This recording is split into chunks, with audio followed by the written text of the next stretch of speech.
पद को बढ़ाया तो हनुमान जी ने एक रूप रख लिया है।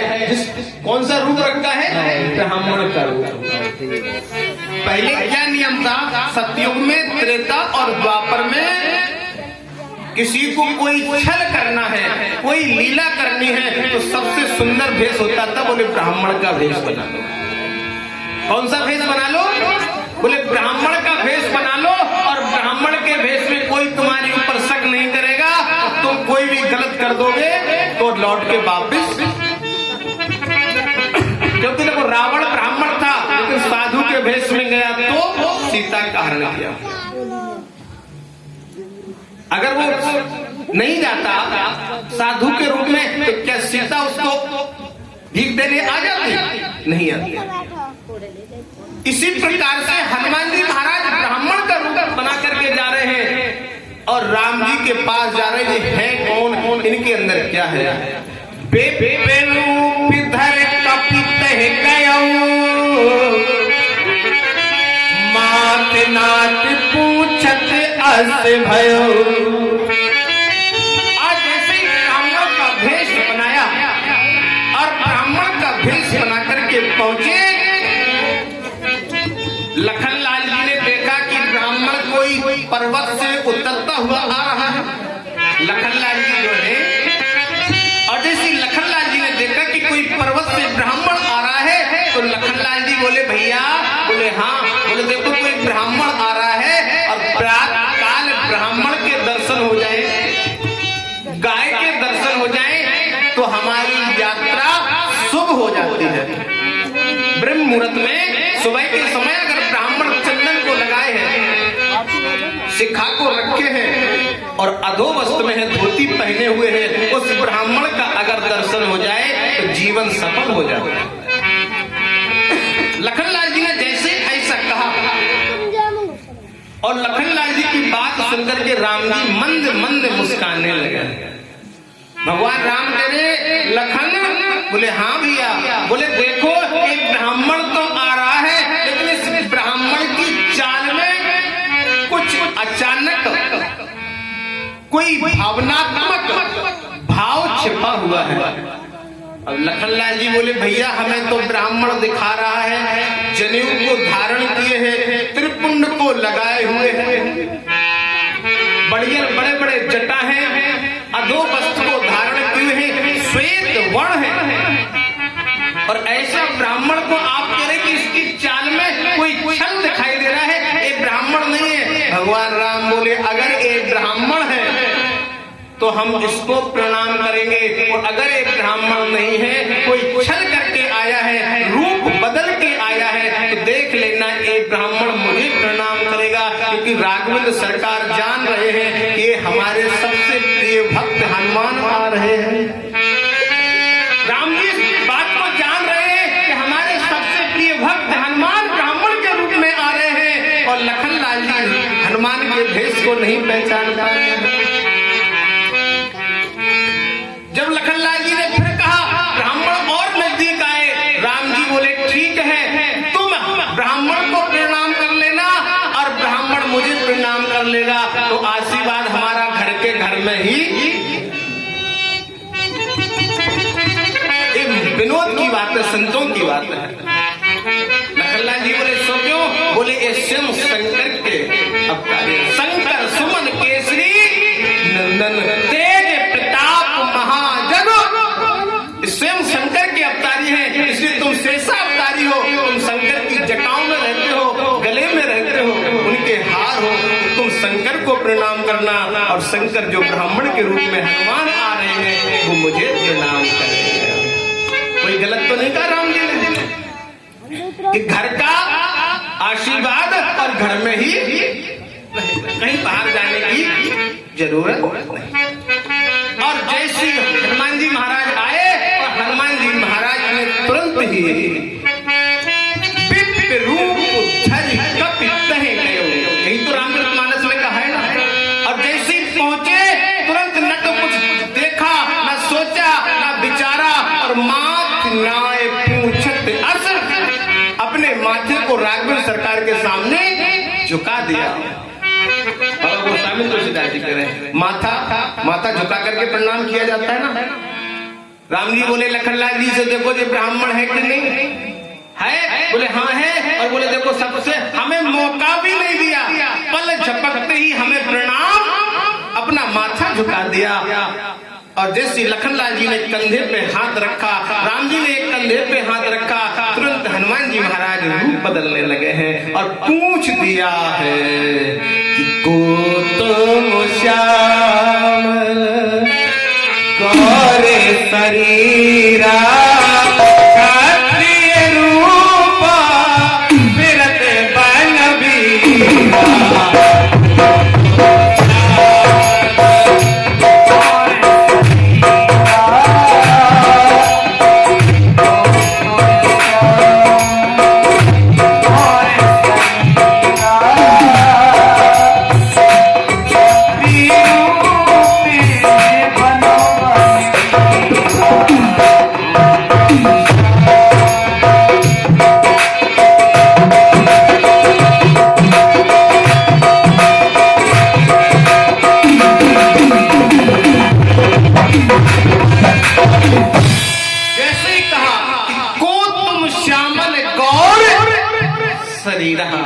और क्षत्रिय रूप धरे बोले आप कौन है?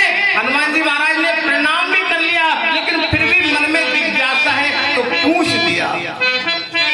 देखिए अभी ब्राह्मण की परीक्षा लखनलाल जी और राम जी कर रहे थे, अब हनुमान जी महाराज क्षत्रिय की परीक्षा कर रहे। किसकी? बनवीरा कौन है? राघवेंद्र सरकार है।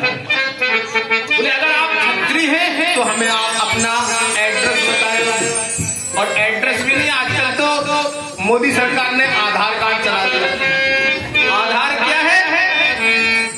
हमारा आधार क्या है? राम है। ध्यान रखना, एक कार्ड तो कब मिट जाएगा कोई नहीं जानता, ये शरीर कब मिट जाएगा कोई नहीं जानता। ये आग का बबूला है, जाने कब मिट जाएगा कोई नहीं जानता। लेकिन जो हमारा हृदय का आधार है वो कौन सा आधार है? राम है। राम नाम सत्य है कि नहीं? अंतिम समय जब व्यक्ति शमशान घाट जाता है तो क्या बोला जाता है? राम नाम सत्य है। सत्य क्या है? राम है। और राम ही हमारा आधार है। इस शरीर का कोई भरोसा, क्या भरोसा है इस जिंदगी का?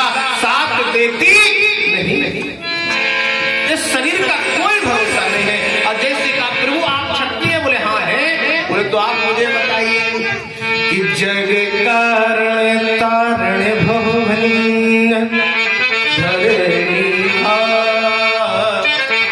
कि तुम अकल भुवन पति और लीन मनुजे आवलिता। तुम कौन हो जो अखिल भुवन पति लीन मनुज अवतार? तुम इंसान रूप में आए हो, बनवीरा बनकर के आए हो। मुझे लग रहा है कि मेरे साक्षात नारायण मेरे हृदय में निवास करने वाले राम आ गए हैं। राम जी ने खुद परिचय बता दिया है और फिर भी राम जी से पूछ रहे हैं कि कौन से ले से दशरथ के जाए।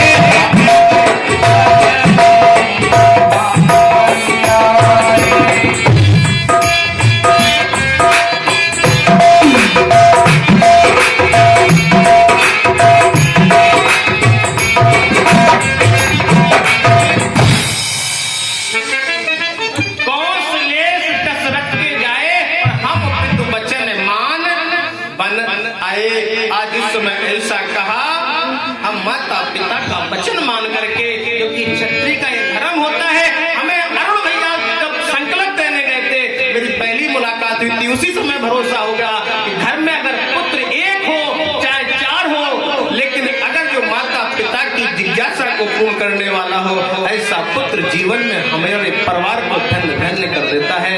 इन पुत्रों के लिए हमारी तरफ से नमन है हृदय से और बहुत बहुत आशीर्वाद है अरुण भैया के परिवार के लिए। इन्होंने अपने माता पिता के लिए धर्म के काम में आगे तो झंडा किया। बोलो राधे राधे। आप लोग ताली बजा दो और उनके परिवार के लिए, क्योंकि जैसा भगवान राम ने क्षत्रिय धर्म माता पिता का वचन निभाया, ऐसे हमारे इन भाइयों ने अपने माता पिता का वचन निभाया।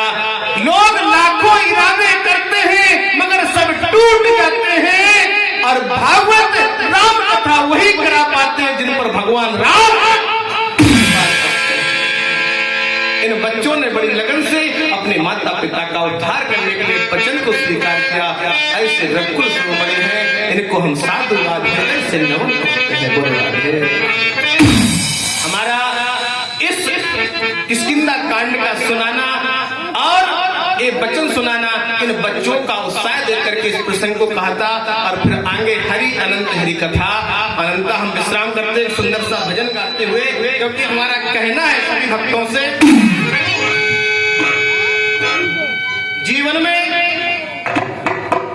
बहुत सब कुछ देखता है इंसान, लेकिन माता पिता की जिज्ञासा को जिसने पूरा कर लिया उसने सब कुछ कर लिया, उसने साक्षात भगवान का दर्शन कर लिया। राम का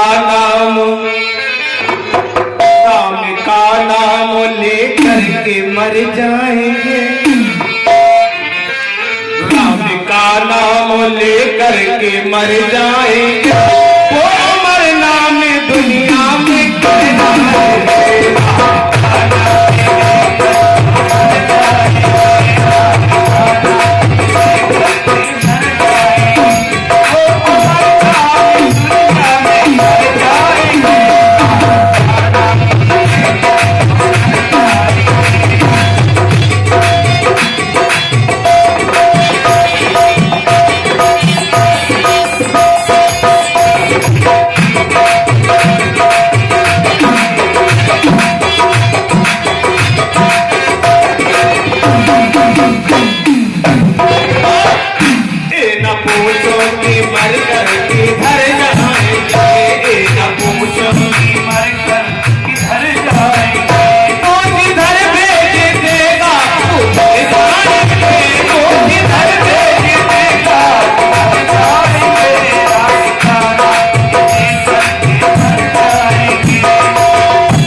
Oh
और इसके बाद तुरंत आप लोग अपने अपने घर को जाइए, क्योंकि आज भगवान राम का जन्म हुआ है, इसलिए राम जी की आरती अति आवश्यक है।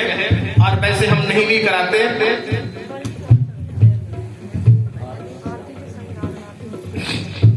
सुर तो गा देंगे।